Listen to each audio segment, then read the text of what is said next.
Do you ever realize that you're agreeing just to disagree? We're going to talk about that a little bit on this episode. Welcome to another episode of Mexican Growing Pains. I'm your host, JC. And I'm MC. So, agreeing to disagree. Agreeing to disagree. Is there many topics that you can agree to disagree with when it comes down to your partner? Yes, I don't want to piss her off, so I agree. Done. Happy life. Done. Yeah. Well, how about the house? Like, because I don't like doing clothes. I will not do clothes. I don't like clothes. Mm-hmm. I'll put them in the washer, the dryer, but then they go from my bed to the floor. So, Gotcha. Yeah, no. I guess the one thing, is I don't do dishes. So, of course, when she's not feeling well or whatever, or she's out of town, then I gotta do dishes, you know. So that's it. But I don't do dishes usually. That's why I don't know why. I'll rinse, I'll clean them. I'll pretty much almost clean them, but I don't know what it is about just doing dishes. So I'll soak, I'll rinse, And does she have like a specific way that she wants like the dishes washed or the stuff put away? She's very particular in the action more than the end result. Like as long as the end result goes to where they go and stuff like that. But she's more like, because I'll wash a dish and if I'm in the kitchen, it's like I'm not saying I always leave it the right way, but I'm not done until I walk out the kitchen. Yeah. But then again, it's like she likes to be able to a little water right there. It's like oh, you left that cabinet door open. It's like. Yeah. Oh, you got the drawer a little bit, So it's like but she wants to do it. She's more of can you do it right after you do it, So, and I'm more like, well, when I finish, I'll clean that up and then I'll clean the mess that I'm about to make up again because I'm still going to make more mess. So I plan on making it really messy. So I'd rather wait till I finish doing all the mess and then be like, okay, what do I need? Oh, I need to close that. I need to close this. I need to put this back. And then that's in the way that I do my job sometimes. I'm literally I literally walk around. I'm like, okay, I was there to remember, did I leave anything? So that's kind of my process with work. And I kind of use that in my home, but it doesn't work because she wants things to be done literally that rag goes over there. It's like, oh. Well, see, I think in that aspect, I think women see insufficiencies. We're just like, there's better ways to do it. And so I believe that's why we lovingly correct you. I think it's consistencies though that you have though. We don't have any. I think that I really think because there's certain things that maybe you could say that I'm that way. That's like, it's just something that you feel comfortable and it's automatic for you. You grab it, you put it back where it was. You do this, you do that. We tend to throw our clothes next to the wastebasket. Next to the dirty hamper, not in the hamper that's right there, or the trash. It's the same thing. We're not used to, we're just, for some reason, we just it's like, no. So it's like, and you guys feel comfortable that way. It's like as soon as you move something, you put it there, you have a certain way of flowing. And that's why they say, the kitchen's a woman's kitchen, not so much because they got to be in there, but they know how to control certain things. Yeah. And men, sometimes they're a little bit more messy organized. It's like, where's this at? Well, see that pile right there? Yeah, it's right there. But how about the tools? Is that a different story? Is that you know what? The thing about that is it can be. Yeah. It can be, but I'm learning to be better, have everything where it's supposed to go. That way it can, Yeah. Because I struggle with that. I struggle with, but I'm getting better at organizing, like, okay, this is where it needs to go. And I just think that there's an abundance of stuff that we have to sometimes we hold on to stuff for a long, long time. Yeah. Yeah. Who's the one that holds on to it the most? I think we both kind of in certain ways do. There's certain things that I hold on to. There's certain things that she holds on to.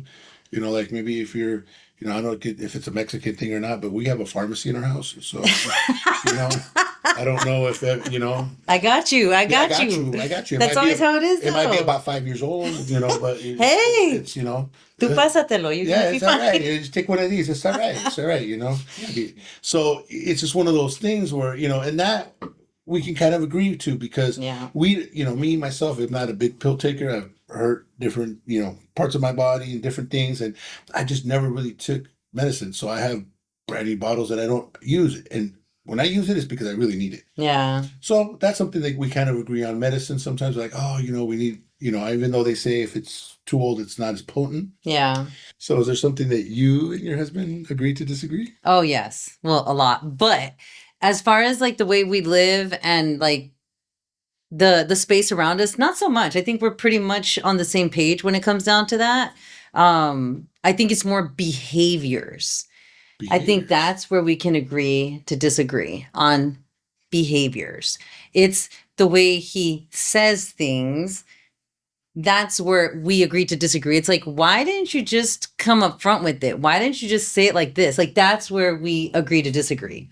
Because I'm more direct and he's not as direct. He's rather like, well, meh. And and I get it. It's helped me as a partner. It's helped me to kind of analyze and be like, am I being too much? Am I looking too deep? Am I over analyzing things? But it's helped me because then I'm more watchful, right?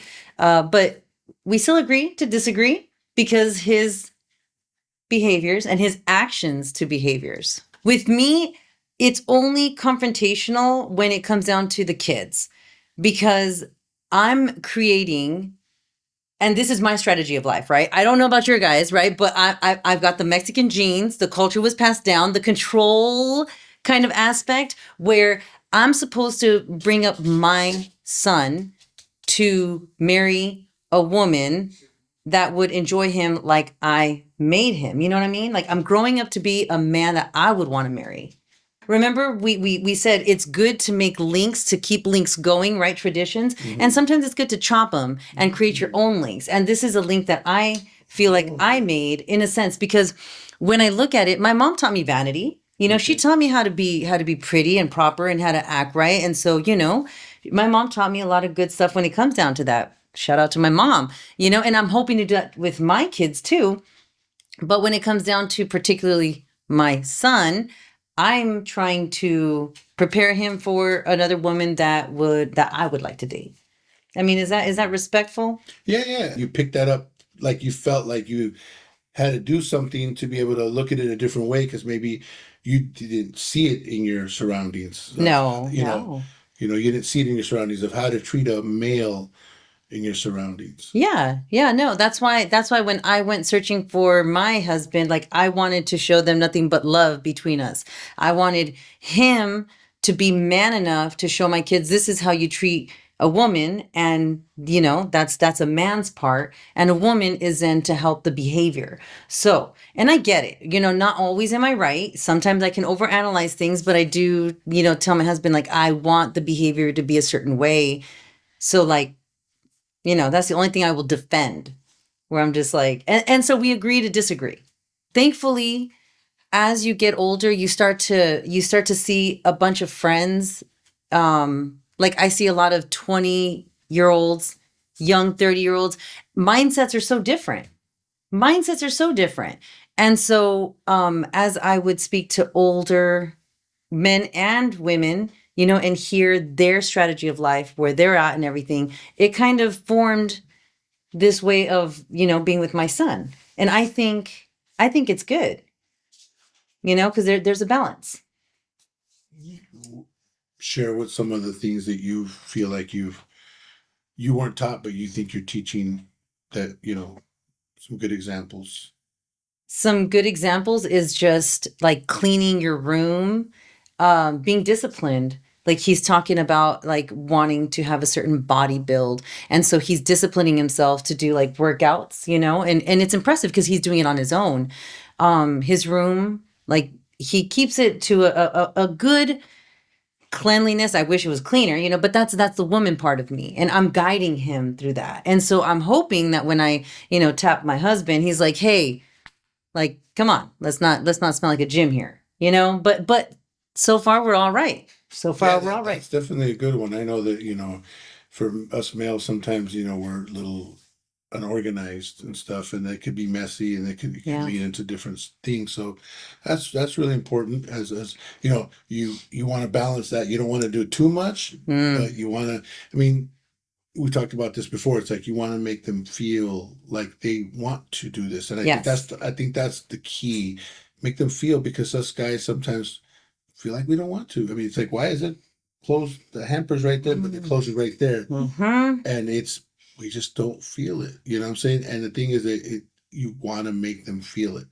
You know that. And that's where I think I kind of bully up on my husband. I'm like, hey, can you please tell him? Can you explain? And he's like, well, I don't really want to. Like I mean, I mean, first of all, a guy to another guy, I get it. I mean, you would think, oh, you want a male bond or whatever, but there's certain things that it's just it doesn't matter what how old you are, who the person is. It's a male thing of just we don't want to listen, yeah, and yeah, we're very alpha male, so yeah. it's like it doesn't matter if it's your father, your grandfather, whatever. It's different. It's different sometimes, And I'm sorry, but to be honest with you, it worried me to marry someone within my culture because of what I saw, you know? And so it was very like machismo, the male, Mexican male. And I was like, oof, I don't know if I could do that. Yeah, what I saw in my dad was very machismo, and it affected me to the point where I don't think I wanted that for myself. And so I think that's why I looked out of my culture because I didn't want to be the statistic of, being unhappy and being, yeah. Yeah, I mean it's come a long way.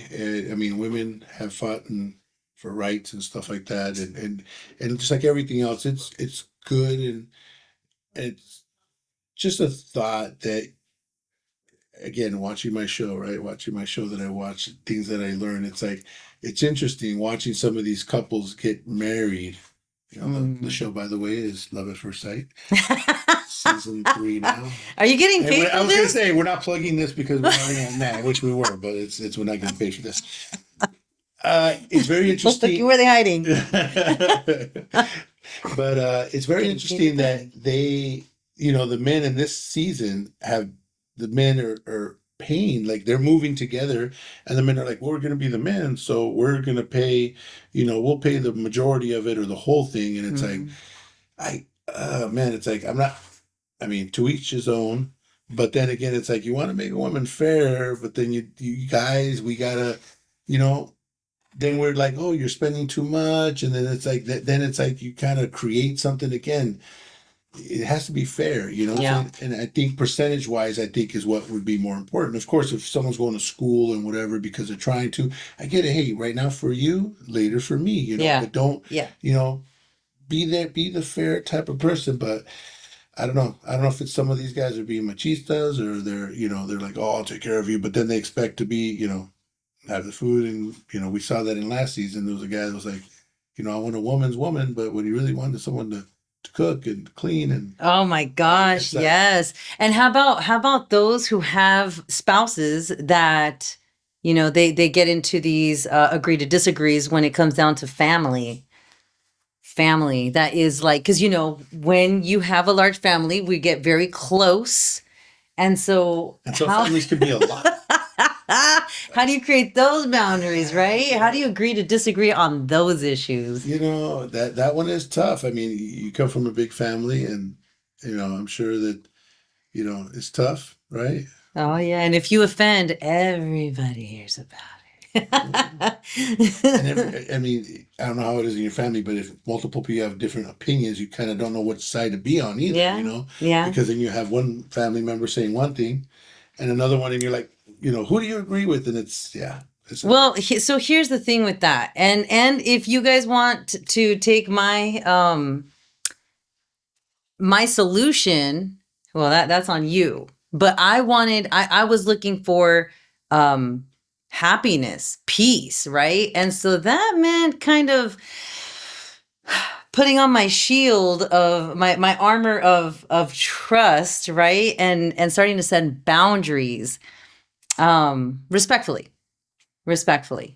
But when you set a boundary, know that you're going to end up disconnecting, right? You're going to disconnect for a little while, and hopefully it stays just for a season. Because when we let it ride longer than seasons, you know what? It festers. And then even time, you forget. Why are we even upset? Well, Yeah. it's because, well, no, it's because like you don't even get the whole scenario right. And I think that's the worst thing you can do is plague yourself with such a terrible thing is to separate yourself that time. Squash it. Squash it. What comes to mind for me for boundaries in a sense, and like you said, a little disconnect is sometimes, you know, learning to talk, one thing with my mother and my brothers, it was difficult, her parenting ways was a little different. And one of the things I feel the boundaries that I set were like, you know what, let's talk about us. I don't want to talk about what happened with my brothers. I don't want to talk Yeah. about whatever because then it would guide me into being someone that was combative and like like why this why and I feel like I was just lured into it. So Emotions, right? emotions and stuff Yeah. like that. And Yeah. aside from me having to work with my emotion, I mean, there's so many things. Yeah.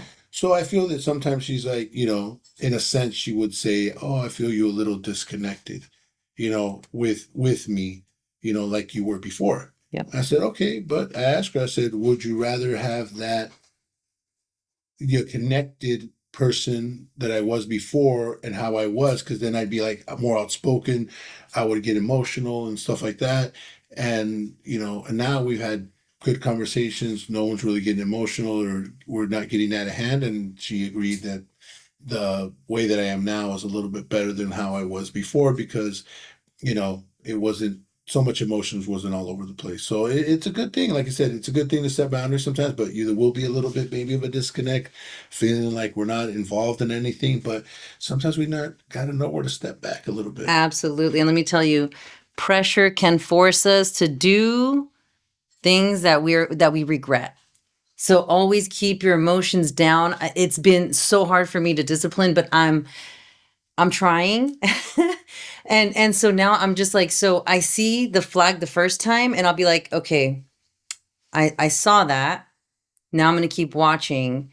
And then if I see it again, I'm like, okay, I'm going to keep my finger on that. And you know, don't act on emotions and just, if you share it and it's not what you say, it's how you say it. A lot of times I also would like my spouse, to empathize. And that doesn't mean agree with me, but just to stop what they're doing and sit in my seat for a minute and think, why did they say that? What are they trying to get me to understand here? What are they thinking? Because that's what love does. Love is patient, love is kind, and love empathizes.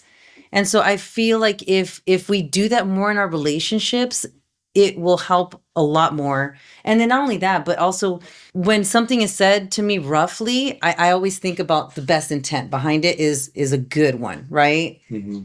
Mm-hmm. Right. I'm It's hoping. when it again. I know you want to empathize with things, and sometimes some of the things that that I've dealt with in my life that certain family members will say, let's just say, you call them or whatever it is, and then they're like, oh, you haven't called me in like forever. Like that's a big one, right? I mean, I don't know if it happens to you guys, but you call someone and they're like, oh, it's about time you called me or whatever. It's like, well, it's the same distance from my phone to your phone, so it's like you can call me It's a too. two-way It's a street. two-way Yeah. street, and a lot of people Yeah. don't take that. They're like, oh, well, it's been so long and this and that. It's like, you know what? Well, then, you got to make the effort. You can't just put it on someone else. Take a Yeah. little Yeah. responsibility and stuff. And I always tell my mom, especially, she tries to get together with me, and there's times that she's like, I'm in the neighborhood. Are you available? Yeah, come on by. I'm working on this or I'm working on that. And I tell her, just you stop by whenever you want. You know how my life is. My life is just busy, busy, busy. And I just want to make sure that you know that. And I try to, and what's crazy is she tells me that she's like, every time you come over, it's always to help me. But you don't come over just to have a cup of coffee. I'm like, I just don't got time to have a cup of coffee. But if you need help, I'll be there. And it's like in a way she doesn't see that. Like she says it, but she doesn't I don't think she realizes what she's saying. Mm. Because she's like, you only come over to help me. And I'm like, Yeah, because you're saying you need help, so I'll make time, but I just don't always have time to Yeah. just sit down and have a cup of Yeah. coffee. My life is go, go, go, go, go, Yeah. and I can't feel bad about that. No, no. And people need to respect those boundaries too. I've also come into that kind of my life is just like that too, where I've wanted to grow more. And so in growing more, that means kind of building new roots in different areas. And it's hard for people to understand that and they feel rejected. And it's not, and that's where we agree to disagree because it's not rejection at all. It's something new that has to be implemented. So we just need to empathize, so that way we can live free. It's a freedom that you feel, right? When Yeah, there's no one controlling my life. I'm in control and I'm just kind of telling people, you know, this is where I'm at and they're respecting it. yeah. Yeah, so that's where I'm in my life. With my friends, my family, my husband, my kids, I'm trying to create freedom. And the only place that really taught me that is faith. Faith. Like after you're done with everything, you just give it to God. You can only do so much and then just give it to God. Be like, this is out of my control. These emotions. Yeah. Yeah, Yeah. definitely. I mean, I do, more praying than I've done before. And it's just one of those things where, just a little prayer, it's something to be able to put you in a better state of mind. Just focus on you and God, and just someone's greater than you is a good thing to feel, hey, there's someone in a position where it's like they're always there for you. Aw. It's like that movie, I'll say a little prayer for you. There you go. Did you ever watch that? My best friend's wedding? Oh my gosh, me and my daughter, we started doing that stuff. Sorry, I it's don't watch chick flicks. Okay. yeah, right. I know you're like, the only reason why I know about P.S. I Love You is because my wife. Back to the agreeing to disagree. Okay. At what point does it then become a problem? When do you identify it as an issue? It's one of those things where communication is key. Hmm. It is, there's things that can be problems, there's things that we make problems. So I feel like, communication is issue. A lot of the things that, I agree with her, let's just say my wife will say about, we talked about the cabinet doors, Hmm. there's things that I do agree that I'm like, okay, you're right. Because we're cleaning, doing stuff. So drawers have to be closed because stuff can fall inside. That's true. Other things that I might not 100% agree with, but you know what? I tell her that I do want to work on them. Whether I agree or don't agree of how she works, and what makes it difficult is sometimes when she's not there, I don't continue to do those things, so that it makes it, I think, more difficult. Yeah. So I purposely just leave them all open and stuff until she gets home, and then I close them all. Not Let it be on record. It's all a plan. Take pictures with all the drawers open and cabinets and say, yeah, look, there's water all over the sink and all over the. So, but it is true though, I guess, I do agree with her because of the way she works, but I got to work on, it, especially when it's something that's helpful, something that's, can be beneficial for my, you know, I don't work that way, but I guess if I would, I mean, it wouldn't hurt to be that way, be more aware of things and stuff. And because I don't do them as much when she's not around, it's more difficult when I want to try to do them when she is around. Mm-hmm. So, there's things that, we have to work on and stuff, especially when they're, productive things. They can be. What do you think that work with your, things that you say, That becomes an issue. Yeah, it becomes an issue. Well, it only becomes an issue because, again, with the empathy, right? I don't feel heard. And so I feel sad. I feel rejected and neglected. Once we identify that, you know, and what I did to kind of overcome that was, you know what? I'm going to start doing what made me happy. What made me happy before? Well, when I was a lot thinner, that's for sure, it made me happy. And so I started running the beach and then I started not eating as much because then of course I'd have to run it off and that would not be easy. And then Counterproductive. yeah. And then I'm sorry, but then I got his attention when he's like, "Damn, you're looking good, baby." I said, "Well, thank you. Thank you very much." And now I'm trying to be heard To be honest with you, that's how I found the key to kind of like turn my husband's face. Yeah. Okay. Yeah, just for a little while though, because I've noticed that everything's temporary. It's like, or our our track our our span of paying attention sometimes I'm just joking about that. I'm just joking. I'm gonna get in trouble for that. Watch. Okay. Sorry. hey, that just means you got to spice it up a little bit, to change it up a little bit. Well, yeah, that's the next thing, right? Is that like always, and I realize too that I tell my son, you're the older one, you know better. A lot of times when it comes down to relationships, there's going to be one that's a little more mature than the other, right? There's going to be one that wants more than the other. And so when that happens, I do believe you got to be the bigger person and you got to kind of guide the boat. But there's steps, right? Like we said, there's the acknowledging of it. There's maybe what you should try to do to correct it. And then when is it too much? Well, then you take it back to yourself and you say, okay, you know what? Let's put everything aside and let's just deal with me. What makes me happy? And how can I overcome this? And then I'm telling you flip the boat just like that. That's how I got my sales to. Yeah. Right. Hey, whatever floats your boat. Right? I love it.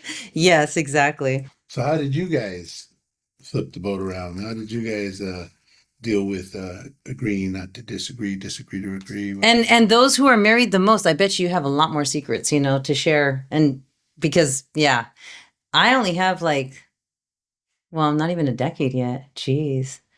How many years have you been married? 20 plus, right? 20 plus. Yeah. Boy, about to hit 30. Dang. That's awesome. That's awesome though.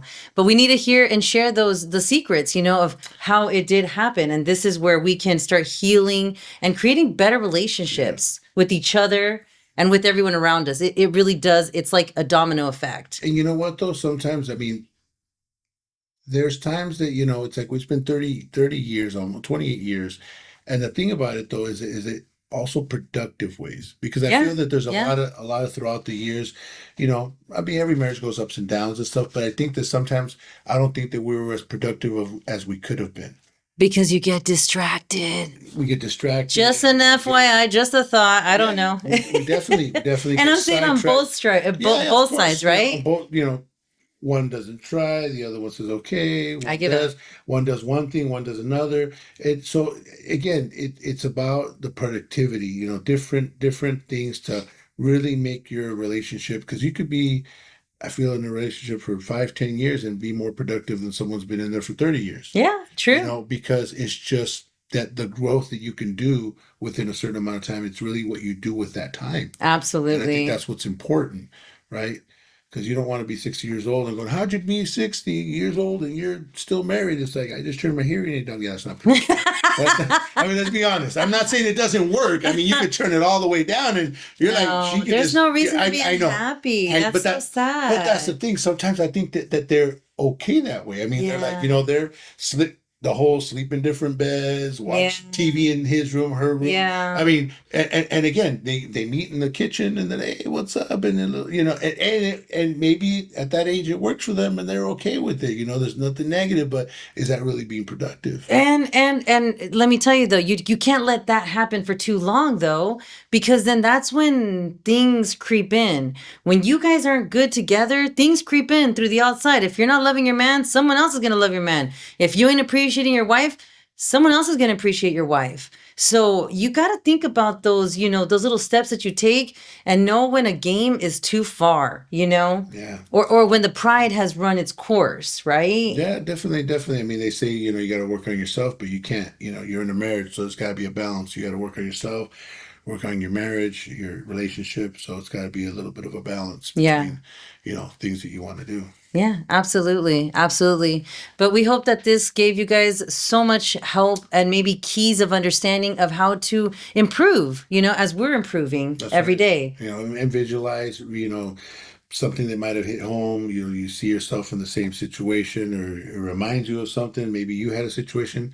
I mean, remember, we're always here. We love to hear from you guys. So on YouTube, if you want to make some comments, suggestions, tell us a little bit about what happened in your situation. We would love to hear from you guys. We appreciate your support. We appreciate you guys being part of this. I mean, this was what we want. We want to build a community with you guys and Absolutely. be able to be, you know, be here for each other. That's what it's all about. Because there's no growth without pain.